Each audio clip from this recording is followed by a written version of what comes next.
The first duel concludes from Daytona, and we see Brad Keselowski start off his tenure right at RFK Racing, and we also see a team make their way into Daytona 500. What's going on, guys? It's Daniel, and welcome back to our video. Just got done watching the first duel from the Blue Green Vacation Duels at Daytona. Let's go ahead and talk about the race as a whole. So, for the green flag drop, Keselowski would have to go to the rear for unapproved adjustments. Now would have to start at the rear of the field. On the start, you have Kyle Larson, who was on the pole on the inside, and you have William Byron. Well, you have him on the outside, William Byron on the inside, and Kyle Larson was able to clear for the lead. And pretty much, he would dominate the early portion of this race. Kyle Larson dominated, put up a really, really strong clinic early in the race, and he was able to lead the early portions of this race. And for a long time, the 50 for Keselowski, who we'll talk about later, he was really, really strong in was in keeping the lead, while JJ Yeley, when it comes to basically keeping the intervals between staying in the open. Because remember, Keselowski and JJ Yeley were trying to race to make their way into Daytona 500. Keselowski started dropping back late and would lose the draft. And then we basically would see Keselowski also start losing a lot of ground as well.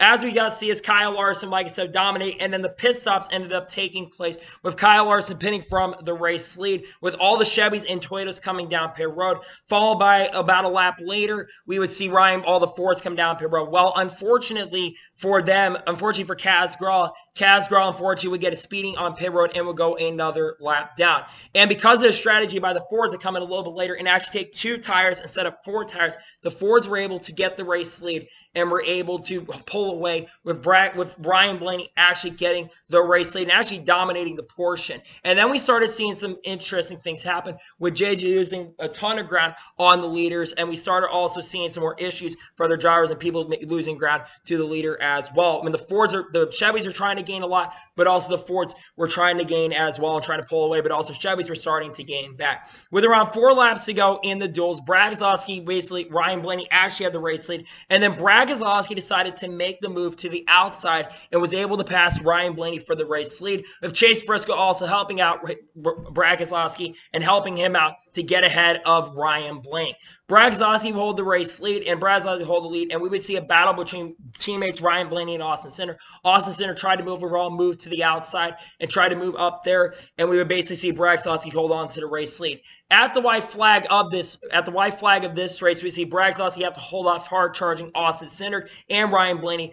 Austin Cindric made a really good pass on Ryan Blaney for second position. He was able to hang on, and also Chase Briscoe got around the outside of Austin Cindric as well. And coming off the final corner, Austin Cindric was able to come off the final, Brad Keselowski was able to come off the final corner, hold off the other Fords, and he was able to win the first duel at Daytona. Great start for Brad Keselowski at RFK Racing. He begins his tenure as an owner this weekend, and he did an excellent job. And I expect that he and TJ Maters this year, especially on super speedways, they are going to be a very strong combination and a very, very strong pairing. So huge congratulations to Brad Keselowski on picking up the win in the duels. He will start third pending inspection and stuff and doesn't crash anything. He will start third pending other things.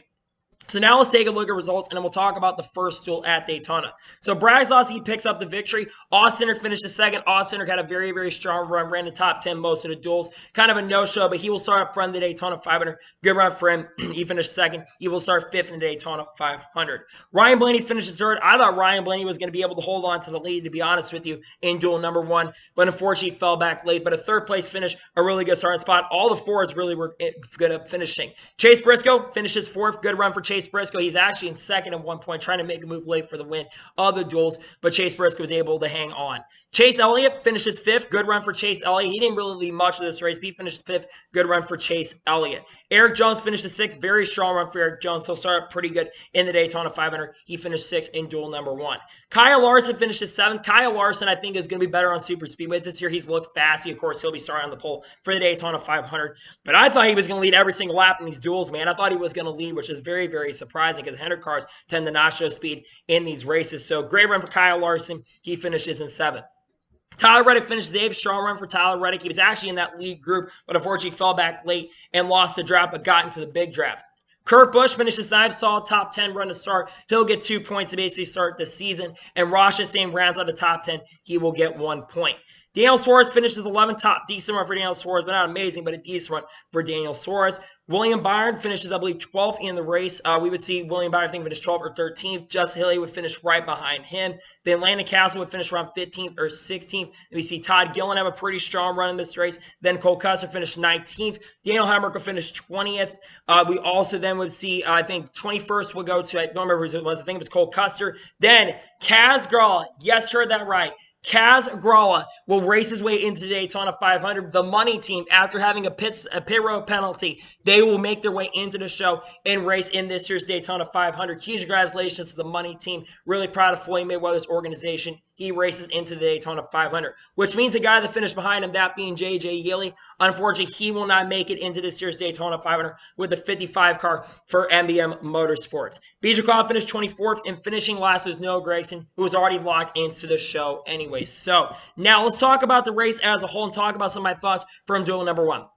I'm going to be honest, as expected, I did not really expect these guys to really be too aggressive in these duels. I don't expect Duel 2 to overall be the most aggressive as well, just because of the fact that there's such a part shortage going on at the moment. I'm not surprised these guys kept it clean. I think all the drivers did a really good job when it came to being clean. But like I said, it was a very, very tame duel. And again, I'm not very surprised. Usually the duels don't end up being very exciting. I wish there maybe no one was locked in so we have better racing. But at the same time, you don't want any issues with the part shortage. That being said, too, like I said, very, very strong runs for the Fords. Let's talk about Fords for a second. Ford was extremely fast in these duels, and I think in the Daytona 500 come Sunday, I think the Fords are going to be very, very fast in the duels. So, like I said, huge congratulations to Keselowski on winning duel number 1. I think the Fords really are going to be looking very strong to get the season off and running. Hopefully we can see more out of these Fords. Like I said, I think the Fords in both these duels are going to be really, really fast in the Daytona 500. Also, like I said, Chevy looked really, really good early. Kyle Larson, like I mentioned, was extremely fast in the early portion, but unfortunately fell back a little bit due to pit stops and the strategy of the Fords, I believe, to take 2 tires while the Chevys took 4 tires and lost a lot of ground. I think Kurt Busch and Tyler Reddick, they were making a good decision when they made a move to decide that, but they decided instead to only take 2 tires in the race, which is definitely a little bit unfortunate, but it is right what it is on that front. And also, again, congratulations to Keselowski on picking up duel number 1 at Daytona. I think Keselowski is going to have a very strong year in 2022, especially for RFK Racing. We know we're going to see some growing pains